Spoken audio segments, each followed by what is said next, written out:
Hi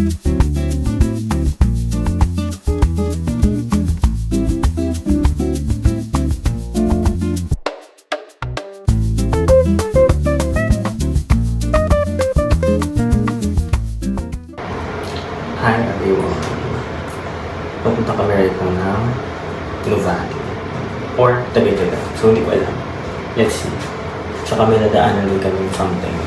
And yeah, before kami pumunta. And sobrang sakit ang sabi ko, hindi ko alam kung bakit. Ilang araw na siya dahil and bahala na kung ano man mangyari. Check.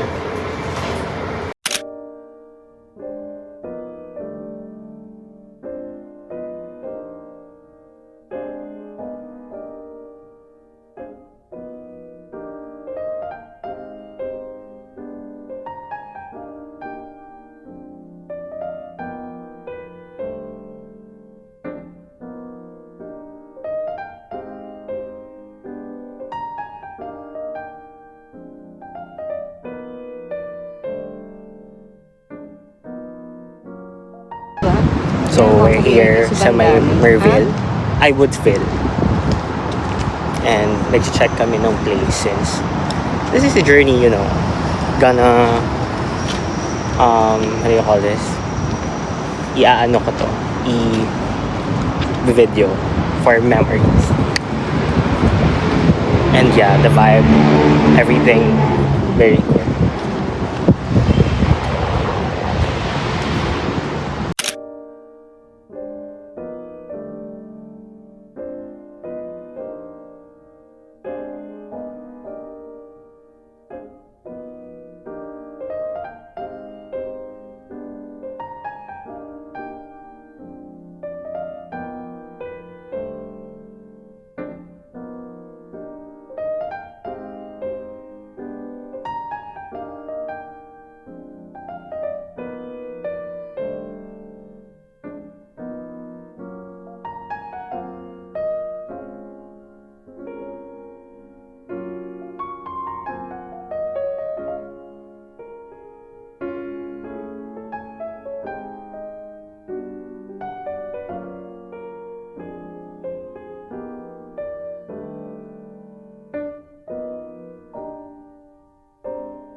So, andito kami sa, hindi ko alam.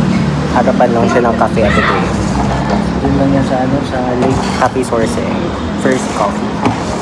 And so far good naman siya. It's just that medyo matapang. Pero, masarap naman. And dito, like para siyang Carinderia type. And I love it. Pero not gonna lie, sobrang sarap ng cafe na din. Hindi naman sobrang. Parang hindi naman sobrang sarap. May mas masarap pang ibang coffee shop. Pero I'd say na mayroon din naman siyang laban.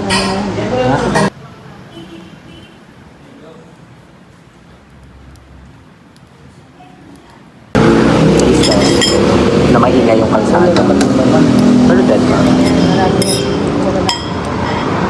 Nice lang, nice.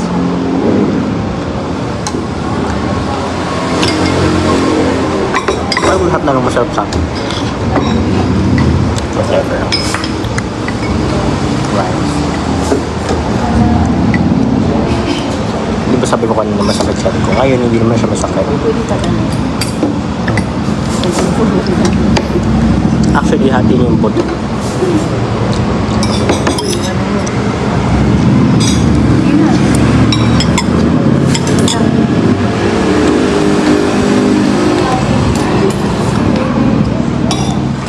Hindi ko alam if masarap siya o gutom lang talaga ako.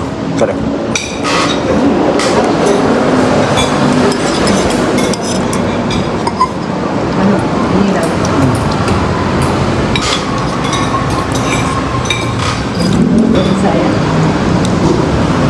Batangas, no? Hindi, oh.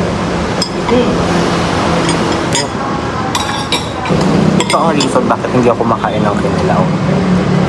Ganito yung sila ng mga kinilaw na nakita. Parang, yung mga usual. Hindi ko alam nakita. Kaya napakain ako ng kinilaw last time kasi nga yung itsura niya para siyang sashimi or what. Pero yeah.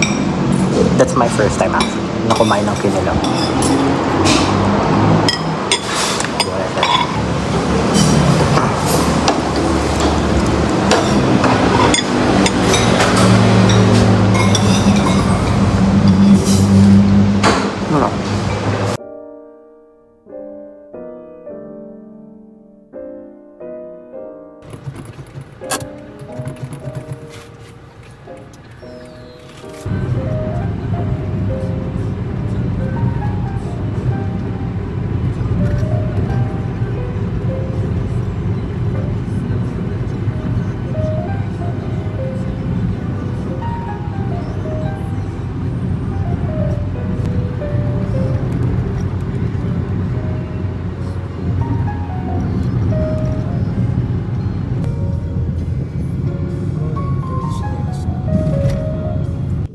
Hi. Anong oras na hindi pa pala ako nakapag-outro na ako pala naalala. Pero yeah, hindi na ako nakapag-outro kanina since umuwi din kami agad. Then, maaga-aga pa mga alas 4 something, ganun. So ngayon, naghanap lang talaga kami. Like, mabilisan lang siya. And, hindi kami natuloy sa Tagaytay, di ba? Like, sa may Amadeo lang. Like, dun sa may mga beans whatsoever. Anyway, ayun. So far, i-rate lang siguro, ano ko na lang siya, i-rate ko yung una, yung Cafe Amadeo. Yung coffee, hindi siya sobrang tapang. Ang gusto ko sa coffee ko is matapang siya at the same time, hindi ako nagpapalpitate.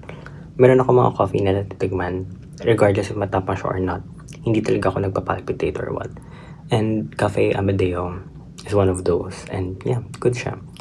Then, yung sa kinainan naman namin, Tito's, whatsoever, nakalimutan ko na. Ayun, okay naman yung food, yung bulalo, carry na. Pero ang sabi kasi ni ate, 3 to 4 daw. 2 to 3 persons yung servings. So,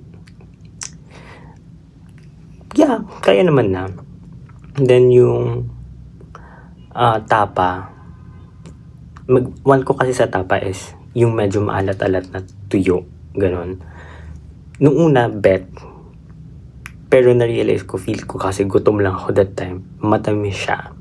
So, yun. Carry naman, if mahilig ka sa tapa na matamis, feeling ko magugustuhan mo siya. At saka medyo masarsa siya. Bali yun. Tapos after nun, umuwi na rin kami. And, yeah. I guess, that's it.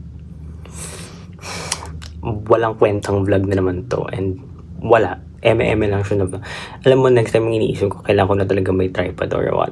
Kasi, if makikita nyo yung mga vids, para siyang like, parang pinapanood niya yung damit, hindi yung mukha. Anyway, daming eksena. Sige na, bye.